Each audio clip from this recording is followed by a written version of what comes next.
À Sognac-et-Cambran, village du Grand Dax, l'association Culture en Sac propose chaque année un week-end culturel avec notamment une exposition d'une trentaine d'artistes qui exposent dans tout le village. Alors cette exposition est née il y a 3 ans maintenant.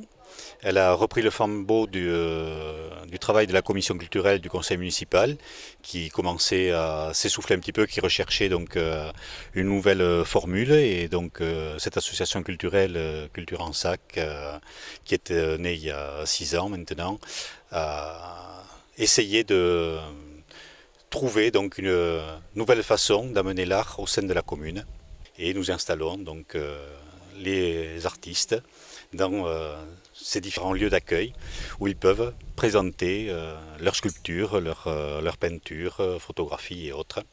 J'ai imaginé un lieu, un espace de convivialité et de résonance de l'art dans un village qui pouvait être mis en beauté. J'ai aussi imaginé que l'art pouvait comme ça venir au plus près des gens, ne pas rester fermé dans les galeries et que les gens pouvaient un petit peu découvrir par ce biais des artistes qu'ils n'auraient pas eu l'occasion sinon de rencontrer.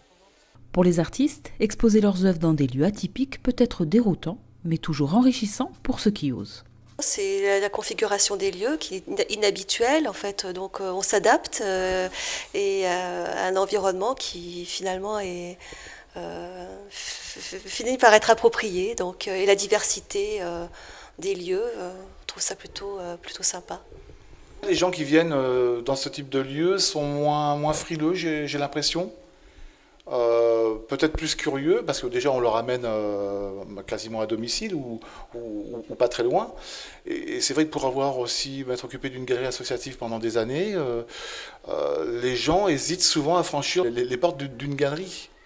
Et c'est un acte qui n'est pas anodin, c'est à nous aussi de les rassurer. Et là, cette association en fait permet ça aussi. C'est vrai que ça se développe beaucoup. Je crois que c'est pas pour rien que ça se développe aussi. C'est qu'il y a aussi, ça répond à une curiosité de pas mal de public.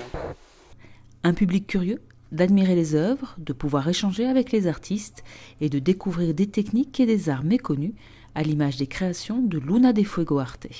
Je suis artiste tisserande. Je tisse des mandalas donc en fibres végétales et animales, qui sont de facture amérindienne, puisque dans chacune des pièces, vous avez la partie centrale qui est un losange qui représente un œil de Dieu, Ojos de Dios.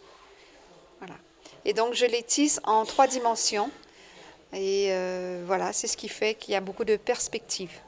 Des perspectives et des couleurs qui sont venues rehausser le charme du petit village de Sognac-et-Cambran.